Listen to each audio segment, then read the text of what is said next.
नमस्कार, आप देख रहे हैं आईबीएन भारत और मैं हूं योगेश पांडे। एक तरफ जहां लॉकडाउन का सख्ती से पालन कराया जा रहा है, तो वहीं श्रमिकों को रोजगार देने के उद्देश्य से उत्तर प्रदेश सरकार द्वारा सार्थक कदम उठाते हुए पूर्वांचल एक्सप्रेसवे और बुंदेलखंड एक्सप्रेसवे व गोरखपुर लिंक एक्सप्रेसवे का काम शुरू कराने का निर्णय लेते हुए हजारों श्रमिकों द्वारा निर्माण कार्य शुरू करा दिया गया है। अपर मुख्य सचिव अनिश अवस्थी ने बताया कि उत्तर प्रदेश सरकार ने महत्वपूर्ण फैसला लेते हुए हजारों श्रमिकों को रोजगार उपलब्ध करा दिया गया है। प्रदेश के हॉटस्पॉट क्षेत्रों को छोड़कर मौजूदा समय में 7,207 औद्योगिक इकाइयों को चालू करा दिया गया है। निर्माण कार्य में यूपीडा द्वारा जो है अब जो लगभग 4,975 से अधिक श्रमिकों माध्यम से लगभग 2,500 मशीनों से कार्य करा रही है। पूर्वांचल एक्सप्रेसवे, बुंदेलखंड एक्सप्रेसवे में लगभग 4,481 श्रमिक माध्यम से कार्य कराया जा रहा है और गोरखपुर लिंक एक्सप्रेसवे में भी कार्य कराया जा रहा है। पीडब्ल्यूडी के कार्यों में भी निरंतर तेजी आई है। अब 11,470 करोड़ के कार्य प्रारंभ हो गए हैं और 173 कार्य लगभग प्रारंभ हो गए हैं। सिंचाई के कार्य भी 63 प्रारंभ हो गए हैं। लघु सिंचाई के भी 84 डैम और 96 तालाब के कार्य प्रारंभ है और ग्रामीण पेयजल के भी कार्य प्रारंभ हो गए हैं। पंचायती राज में आज फिर बढ़ोतरी आई है और 18,823 ग्राम पंचायतों में कुल 4,23,000 अकुशल श्रमिकों से सहायता से कार्य हो रहा है।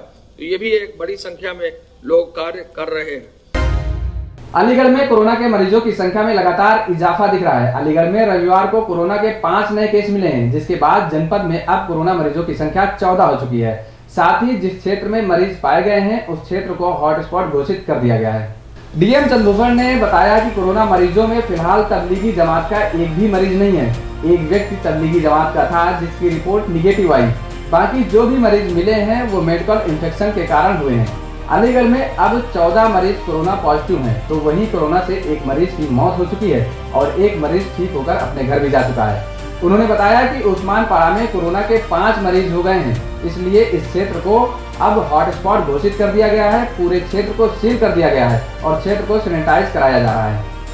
कि अभी पहले हमारे पास 8 केसेस थे, 5 आज आए हैं, तो कुल मिलाकर के 13 और एक दिल्ली से आया है, वो कुल मिला के 14 केस हमारे हुए हैं और एक डेथ हुई है और एक आदमी हमारा ठीक करके जा चुका है। ये जितने भी एरिया में से जुड़े हुए हैं ये लोग, उन सारे एरिया को हमने कंटेन कर दिया है।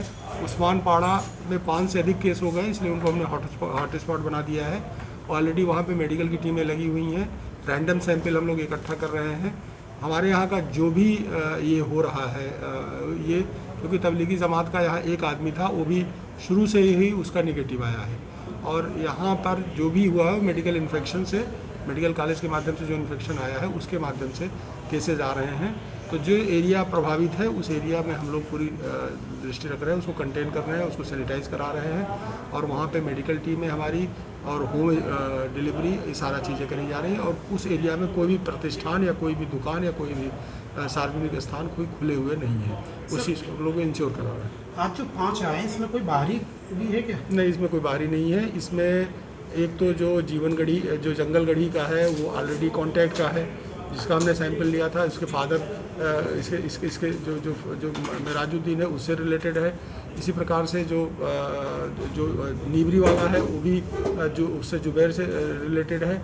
और बाकी हाँ 2 नए केसेस आए हैं जो टंकी के सामने, टंकी वाली गली में ऊपर कोट के, उनका वो फीवर ओपीडी में गए थे जेएनएमसी में, जहाँ पे उनका रैंडम सैंपल हुआ था और उनका केस पॉजिटिव आया।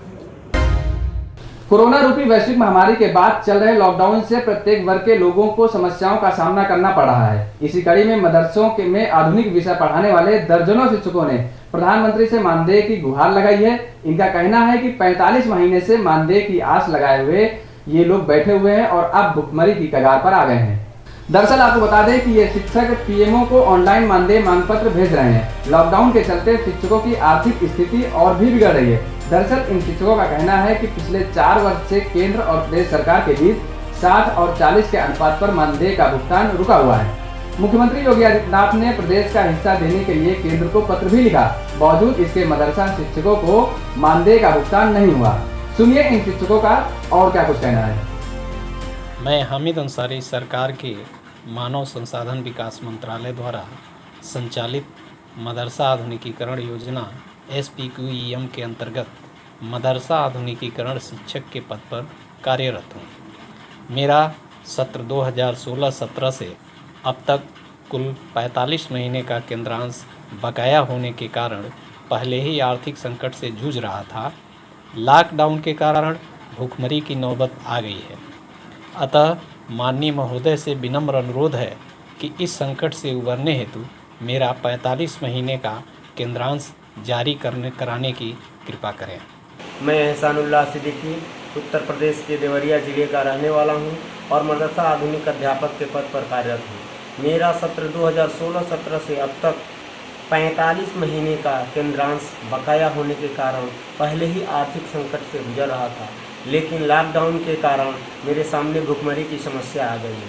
इसलिए माननीय महोदय से विनम्र निवेदन है कि आप हम लोगों का 45 महीने का केंद्रांश तत्काल जारी कराने की कृपा करें।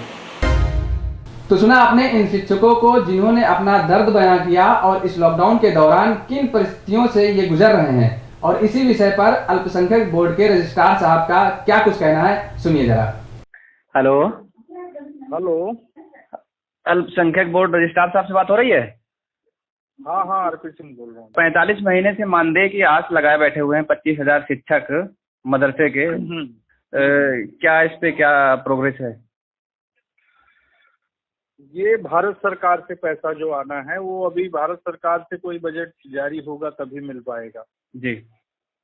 ये राज्य सरकार को जो देना है, राज्य सरकार अपना पैसा रेगुलर दे रही है जी। कुछ लोगों ने प्रधानमंत्री नरेंद्र मोदी को पत्र भी लिखा है और एक पोर्टल पे शिकायत भी की है। देखिए, वो तो कोई कुछ भी लिख सकता है, उसके लिए वो स्वतंत्र है जी। तो क्या जो 60 ऐसे पुराने वर्षों के पैसे हैं जो लास्ट ईयर भी नहीं मिल पाए थे, थोड़ा थोड़ा करके जारी होता है। जी। अभी वित्तीय वर्ष का भी गया है, रिक्वेस्ट गया है जारी होने के लिए, पैसा वहां से जारी हो तो फिर जाएगा। जी। तो जो 60-40 का जो रेशियो है, तो 40% का जो उत्तर प्रदेश का 40% तो यहाँ है ना, 40% तो स्टेट का ही है जी। तो कोई दिक्कत वो जारी हो रहा है। वो जारी 40% ऐसे नहीं जारी हो सकता जी। 40% जब 60% मिलेगा, दोनों जोड़ के जारी होता है। जी। राज्य सरकार के स्तर पे तो राज्य सरकार इसके अलावा हर मास्टर को 2,000-3,000 रुपए महीने देती है। ठीक है। जो ग्रेजुएट हैं 3,000, उनको 2,000, जो पोस्ट ग्रेजुएट हैं 3,000 अतिरिक्त सहयोग देती है, इसके अलावा 60-40 के अलावा जी। वो तो पैसा जारी हो रहा है। तो इस समय जो लॉकडाउन चल रहा है, लॉकडाउन के दौरान जो है तो वो 2,000-3,000 वाला पैसा जारी कर दिया है शासन ने, वो हम 1-2 दिन में जारी कर देंगे। अच्छा, भुगतान हो चुका है मार्च तक का। जी। अब इस साल का है, इस साल का पैसा 1-2 दिन में जारी तो हो जाएगा। ओके, बहुत बहुत शुक्रिया आरपी साहब। जी, धन्यवाद। Bollywood singer Kanika Kapoor corona virus को मात देकर फिलहाल क्वारंटाइन में समय बिता रही हैं। कनिका ने रविवार को इंस्टाग्राम पर बयान जारी कर कोरोना वायरस महामारी फैलाने के आरोपों पर अपनी चुप्पी तोड़ी, तो वहीं उन पर अब कानून का शिकंजा भी कसता हुआ नजर आ रहा है। दरअसल कनिका कपूर लखनऊ के महानगर इलाके में शालीमार गैलेंट अपार्टमेंट में अपने माता पिता के साथ रहती हैं, जहां आज सरोजनी नगर थाने से चौकी इंचार्ज खुद नोटिस लेकर कनिका के घर पहुंचे। कनिका ने जांच में सहयोग करते हुए नोटिस रिसीव की। पुलिस ने 29 अप्रैल को सुबह 11 बजे पुलिस स्टेशन पर पेश होने के लिए नोटिस दिया है। दरअसल कनिका के खिलाफ सरोजनी नगर थाने में दूसरों की जान खतरे में डालने सहित आईपीसी की धारा 188, 269 व 270 के तहत केस भी दर्ज है। कोरोना वायरस के कहर से दुनिया परेशान है, लेकिन फिर भी कोरोना योद्धा के रूप में तैनात डॉक्टर लगातार मरीजों की सेवा कर रहे हैं। लेकिन आगरा जिले से एक ऐसी तस्वीर सामने आई है जिसके बाद लोगों के मन में तमाम सारे सवाल भी उठने लगे हैं। यूपी के आगरा जिले में Hindustan institute of technology and management को क्वारंटाइन सेंटर बनाया गया है। यहाँ 600 लोगों को रखा जा सकता है और फिलहाल यहाँ 200 लोगों को क्वारंटाइन किया गया है।